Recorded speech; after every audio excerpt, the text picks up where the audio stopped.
Olá, bem-vindas, bem-vindos, bem-vindes ao Maranhão 2030, podcast que mostra como a Agenda 2030 e os Objetivos de Desenvolvimento Sustentável vêm sendo trabalhados no Estado.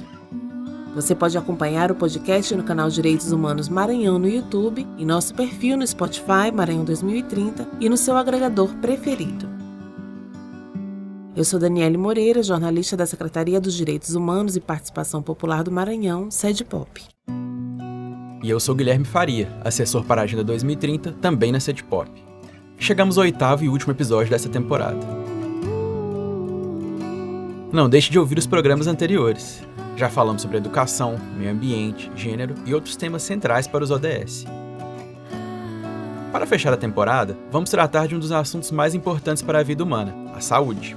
Quem conversa com a gente sobre ele é Dr. Edmilson Diniz, que é cirurgião dentista e superintendente de Vigilância Sanitária do Maranhão, e Azaf Castro, que tem pós-graduação em Gestão Estratégica Social e formação em Cannabis Medicinal. Ele é cofundador do projeto Acolhedeira. Para começar, vamos falar sobre os Objetivos de Desenvolvimento Sustentável. Propostos pela Organização das Nações Unidas, a ONU, e assinados por 193 países, os ODS são 17 objetivos que fazem parte da Agenda 2030. Ou seja, a ação deve ser urgente, já que temos poucos anos para alcançá-los. Os ODS têm como objetivo garantir a qualidade de vida para toda a população mundial, baseados em 5 pilares: paz, prosperidade, pessoas, planeta e parcerias de implementação. O caminho para o desenvolvimento sustentável passa pela promoção da saúde. Entre as metas da Agenda 2030 diretamente relacionadas ao tema estão reduzir a mortalidade materna e infantil, erradicar epidemias, reduzir o consumo de álcool e drogas, garantir acesso universal aos serviços de saúde sexual e reprodutiva, entre outros aspectos. Mas as ações necessárias para uma sociedade saudável vão muito além disso. Trabalho digno, alimentação saudável e preservação do meio ambiente também constam na agenda e são questões básicas para a qualidade de vida de todas as pessoas. Uma das iniciativas fundamentais para promover a saúde coletiva é a atenção primária. Estamos falando da estratégia de saúde da família, de exames, vacinas, consultas e outros tipos de ações que são focadas na prevenção e no diagnóstico. De acordo com o Ministério da Saúde, 85% dos problemas de saúde podem ser resolvidos por essa abordagem, sem a necessidade de serviços de emergência ou pronto-socorro. No Maranhão, a Força Estadual de Saúde, FESMA, é uma das iniciativas de destaque e que responde a vários dos desafios propostos pelos ODS. Essa política é feita em parceria com os municípios, priorizando ações no combate e controle à hipertensão, diabetes, hanseníase, além da mortalidade infantil e materna. Quem nos mostra os resultados da FESMA e de outras ações da área no estado é Edmilson Diniz, superintendente de Vigilância Sanitária do Maranhão. Ele também descreve os impactos e legados do combate à pandemia no estado, além da importância de integrar a política de saúde com iniciativas de outros setores.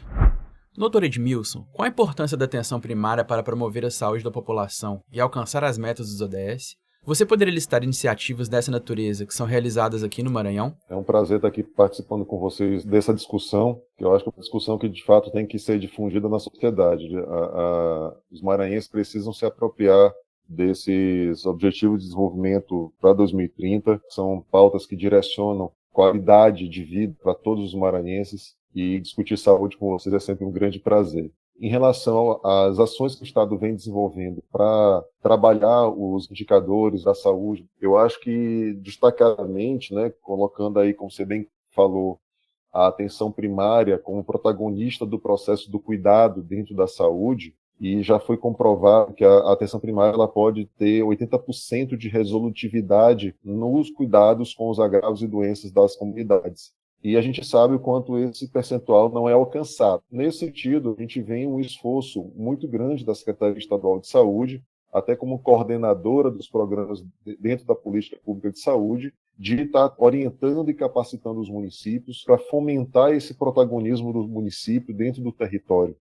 Que eu acho que é essa a principal estratégia a ser desenvolvida como responsabilidade de coordenação das políticas públicas de saúde. E outro tema que é interessante destacar nesse sentido foi a criação da Força Estadual de Saúde, a popular FESMA, A FESMA ela vem aí com potencial de ampliar, né, de complementar o acesso de pessoas de comunidades de difícil acesso, principalmente, levando a essas pessoas a assistência de uma equipe multiprofissional para que a gente tenha, de fato, essa garantia do cuidado dentro do território. A gente sabe que as estruturas assistenciais dentro dos municípios, existem as unidades básicas de saúde, existem alguns centros de especialidades em alguns municípios, existem alguns hospitais municipais, mas o financiamento para que se trabalhasse essas políticas com maior qualidade são deficientes. Então a gente precisa compensar esse atendimento em loco dentro da casa das pessoas, no ambiente de vivência dessas pessoas. E a FESMA tem essa característica de alcançar esses territórios mais longínquos e garantir esse cuidado a essas pessoas dentro da sua própria residência, complementando a ação da Estratégia de Saúde da Família, que contempla a atenção primária em saúde. Para que a sociedade fique mais saudável, é preciso ir além da garantia do tratamento médico adequado. Que outros aspectos você destaca para garantir qualidade de vida à população? É muito rica a pergunta, porque quando a gente fala em saúde, a gente tem uma tendência a enxergar saúde como tratamento de doença, né? E na verdade não, a gente tem várias ações de promoção, de prevenção que a gente lida, principalmente na área da atenção primária, da área da vigilância em saúde, onde a gente contempla aí 4 grandes eixos: a vigilância sanitária, a vigilância em saúde ambiental, a vigilância em saúde do trabalhador, a vigilância epidemiológica e controle de doenças, que é exatamente levar ações de promoção e prevenção a essas pessoas para garantir a proteção do estado de saúde e evitar doença. A gente vem aí com uma necessidade de enxergar que a política pública de saúde ela está interrelacionada com outras políticas públicas. Quando a gente fala em saúde, a gente fala em determinantes e condicionantes, onde trabalho, renda, saneamento, educação, a alimentação estão todas correlacionadas. E o que a gente percebe hoje dentro da política pública de uma forma geral, e especialmente destacando aqui no governo do estado do Maranhão, é uma busca incessante por integração de projetos, integração de políticas públicas em busca dessa amplitude da abordagem do indivíduo e do território. Quando a gente faz isso, a gente está falando de levar saneamento, de levar água potável para acesso dessas pessoas. A gente tem aí destacado os restaurantes populares, né, tentando levar alimentação de qualidade, com equilíbrio nutricional adequado para as pessoas nos diferentes municípios. Além disso, a Escola Digna também, que é um outro projeto de destaque, garantindo estruturas adequadas para a educação nos territórios municipais. Isso demonstra o quanto essas estratégias vão interferir também no estado de saúde daquelas comunidades, daquelas pessoas. Então, essa discussão ampliada por integração de políticas públicas naturalmente vai contemplar melhores indicadores para a saúde pública do Maranhão, assim como outros indicadores também de políticas públicas dentro do Estado. Então, o que se percebe hoje, e deixando claro, e o que a gente vem buscando enquanto governo do Estado do Maranhão, é essa integração das pastas das políticas públicas, tentando levar mais resultado positivo para a sociedade, né, otimizando o recurso público que já é escasso e precisa ser tratado com mais eficiência para gerar resultados mais eficazes à sociedade. Então, olhar o território, fazer um bom diagnóstico, ele precede esse planejamento integrado para entregar à comunidade, à população do Estado do Maranhão, as suas reais necessidades. Impossível tratar do tema deste episódio sem mencionar a pandemia do novo coronavírus. Além das mortes e internações pela Covid-19, qual o impacto dela para a saúde da população? Quais os caminhos para reduzi-los e alcançar as metas dos ODS? Excelente pergunta. A gente está lidando ainda, né, com uma pandemia, com um vírus que tem gerado muitos desafios para a comunidade científica internacional. Então, os conhecimentos eles estão sendo construídos e a própria movimentação natural do vírus, com as mutações, as variantes que estão sendo difundidas no mundo inteiro, e a gente fala aí de territórios que ainda estão com pouco acesso ou não tiveram ainda acesso, países mais pobres e populosos, né, que não tiveram acesso à vacina, e reduzir essa capacidade de multiplicação do vírus e, consequentemente, a possibilidade de mutações, a gente vem ainda experimentando um desafio a nível global. A gente precisa, como vigilância, como eu falei ainda há pouco, olhando os dados epidemiológicos da pandemia, visualizar como isso vai impactar futuramente no território. E aí, nesse sentido, a gente tem que entender que essas ações realizadas pelo governo do Estado do Maranhão, desde março de 2020, foram várias ações de grande impacto que fizeram com que o estado do Maranhão tivesse destaque a nível nacional como o estado que melhor teve contenção dessa pandemia. A gente fala isso quando a gente observa o número de mortes proporcional a 100 mil habitantes, passou com as menores taxas de contaminação também aqui no estado por um longo período.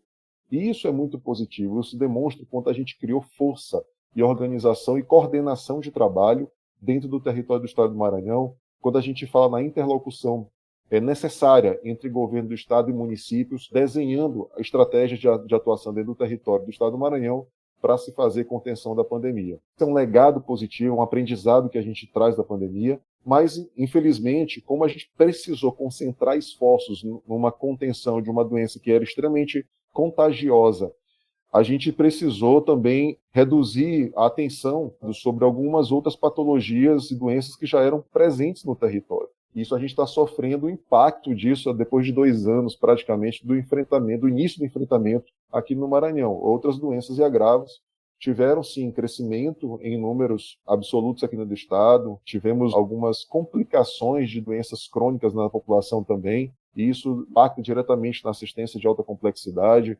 Então, necessidade de maior número de serviços especializados para poder cuidar dessas pessoas. E a gente está aí, gradualmente, tentando recuperar esse tempo, né, de dedicação quase que exclusiva para a contenção da Covid-19 e voltando a atenção para manter um equilíbrio. Porque a Covid não vai sair do território, mas a necessidade do aprendizado acumulado também, isso ajuda bastante.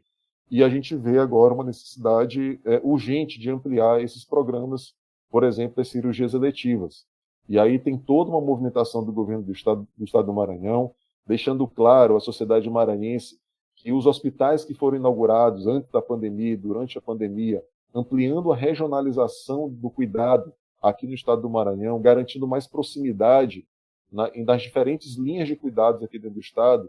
Quando a gente fala de serviços de alta complexidade, a gente está falando aí também do tratamento de oncologia, né, tratamentos de hemodiálise, onde hoje nós temos várias máquinas distribuídas no estado. Antigamente eram concentradas basicamente na capital, e isso gerava um desconforto muito grande a esses pacientes. O SUS, como um todo, ele é muito complexo, enfrenta desafios de gestão, de financiamento, mas o que a gente vem olhando, observando, e isso está amplamente difundido no estado, é que as estruturas inauguradas pelo governo do estado do Maranhão vêm com um cuidado todo especial com a sociedade. Então, uma ambiência adequada, você vê tomógrafos infantis com o espaço ambientalizado para aquele público, né? Então, assim, um tratamento mais humanizado. É isso, acima de tudo, que a gente traz de legado da pandemia. Eu acho que a gente precisa garantir isso. As pessoas sofrem muito com as doenças, as famílias são abaladas, e a gente precisa estar enxergando esse cenário, e o Maranhão tem feito isso com grande destaque e com excelência. Doutor Edmilson, por favor, sinta-se à vontade para fazer suas considerações finais. Eu acho que vale a pena a gente ter outros espaços de discussão sobre esse tema. Os Objetivos de Desenvolvimento Sustentáveis para 2030, eles são objetivos que, de fato, vão traduzir qualidade de vida à sociedade brasileira, e em específico aqui a sociedade maranhense. Parabenizar pela iniciativa e deixar claro que todo o esforço iniciado durante a pandemia pelo governador Flávio Dino, pelo secretário estadual de saúde Carlos Lula à época, hoje, sob o comando do Carlos Brandão e do nosso secretário de saúde, o Thiago Fernandes, são de figuras que estão ali assumindo a responsabilidade, o comando de levar a sociedade maranhense, de fato, programas e estratégias, como eu falei, de forma integrada nas políticas públicas, e isso é muito marcante, precisa ser destacado. A gente tem a certeza de um trabalho bem conduzido, bem executado, com resultados satisfatórios, mas que não pode, em momento algum, ser acomodado. Muito pelo contrário, as necessidades do Estado do Maranhão são grandes, a gente sabe dos nossos desafios, melhorar o nosso IDH, e as políticas públicas que a gente vem desenhando enquanto gestão pública, elas estão exatamente direcionadas para que as políticas públicas sejam mais eficientes possíveis e alcancem as necessidades das pessoas no território. E é esse enfrentamento que a gente tem para garantir a sociedade maranhense. A gente faz isso com muita responsabilidade, com muito compromisso, e vamos manter essa pauta positiva, essa agenda positiva de discussão, de integração de políticas, porque quando a gente fala em objetivo de desenvolvimento sustentável, a gente está falando de um plural de políticas públicas que precisam ser dialogadas dentro da gestão e junto com a sociedade para encontrar os melhores caminhos de garantir essa entrega, né, à sociedade maranhense. O cuidado com a saúde, o uso racional dos recursos da natureza e o desenvolvimento sustentável estão muito conectados. Podemos observar esse elo na fitoterapia, que é o tratamento ou prevenção de doenças por meio do uso de plantas. Nos últimos tempos, a discussão sobre o cultivo de espécies para fins medicinais, como a cannabis, está em alta. Criada para promover pesquisas, informação e acesso ao tratamento canábico, a Associação Acolhedeira é uma das entidades mais atuantes pela causa no estado. Azaf Castro, cofundador da associação, explica os benefícios da fitoterapia e do tratamento com cannabis para pacientes acometidos por diversas enfermidades. Ele também mostra como cultivos para esses fins podem gerar renda e contribuir para alcançar as metas da Agenda 2030.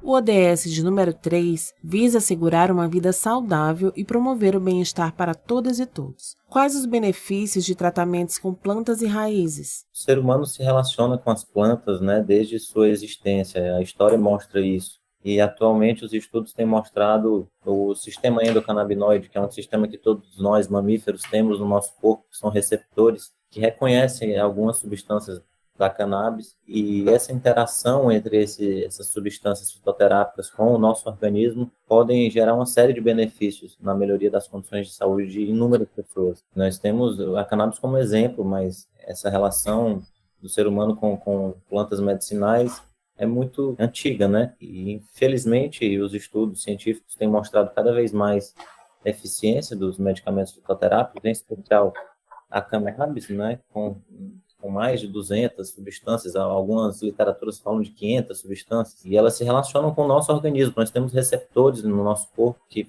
fazem o reconhecimento dessa substância e a harmonização do sistema endocannabinoide interferindo em várias frentes, como sono, apetite, vários aspectos relacionados ao bem-estar e à saúde integral, né, dos indivíduos. Que ganhos a fitoterapia pode trazer para a conservação do meio ambiente? As plantas medicinais, elas têm essa capacidade, né, de estreitar os laços do ser humano com a natureza. E isso traz alguns benefícios até sociais. O simples fato de pacientes, por exemplo, cuidarem das suas plantas já é uma forma de ter um relacionamento terapêutico com a natureza.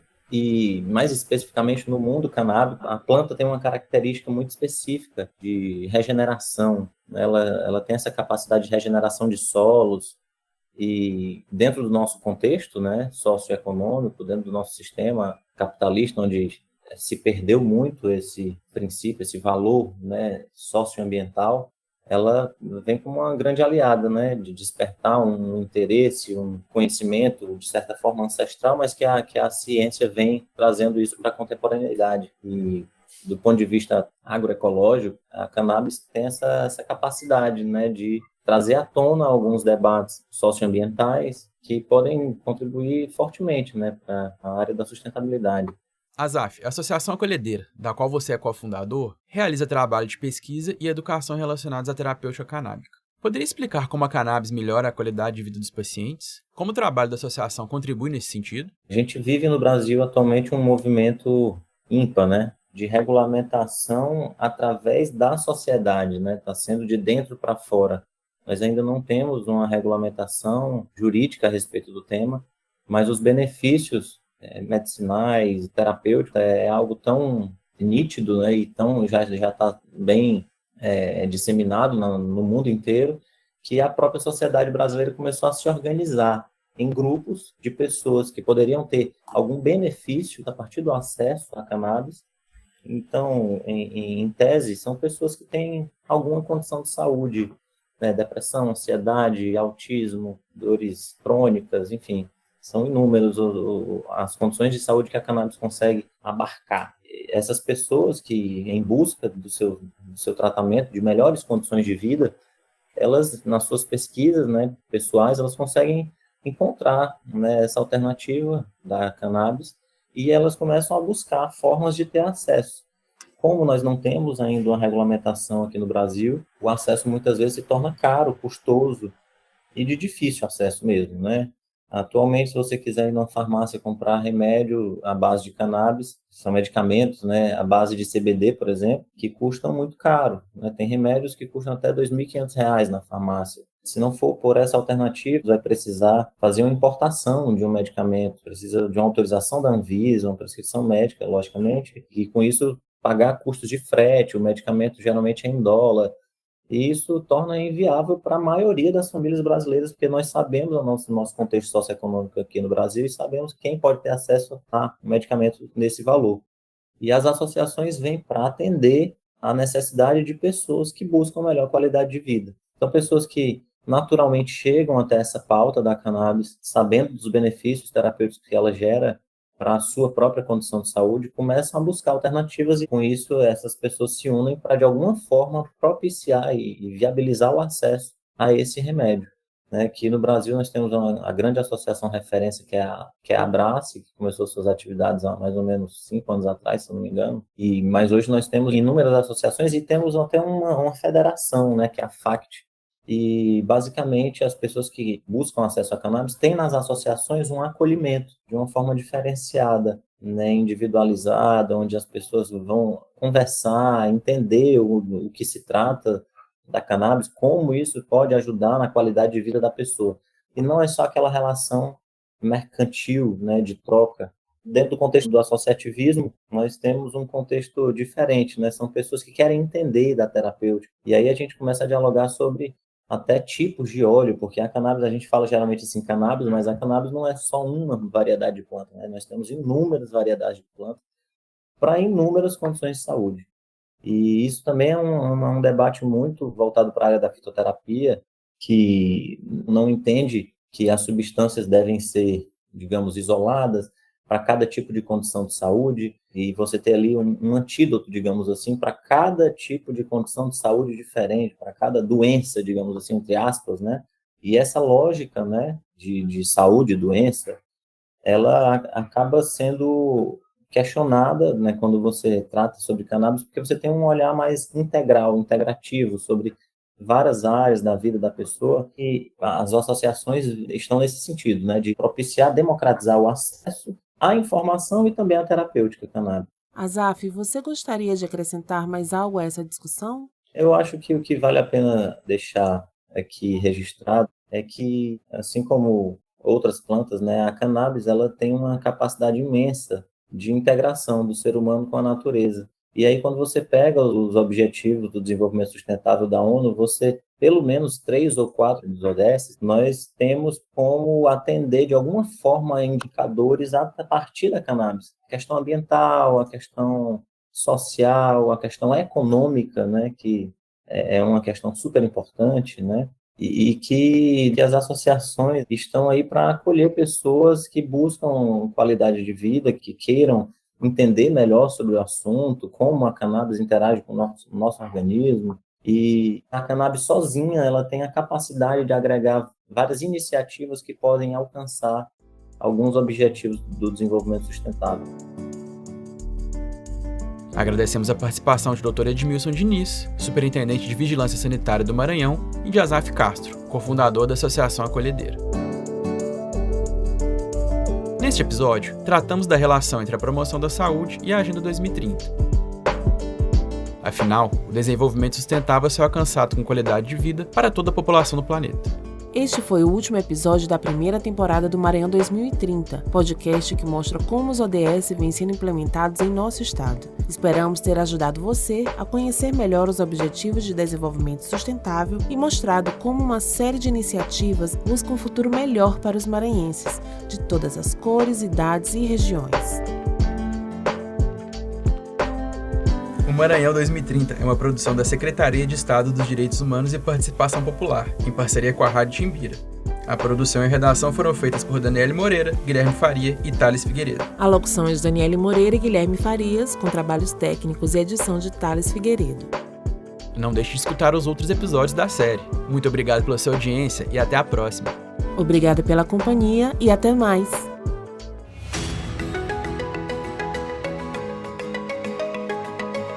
Maranhão 2030. Diálogos sobre o futuro sustentável para o nosso estado. O podcast Maranhão 2030 é uma realização da Secretaria de Estado dos Direitos Humanos e Participação Popular. Parceria Rádio Timbira.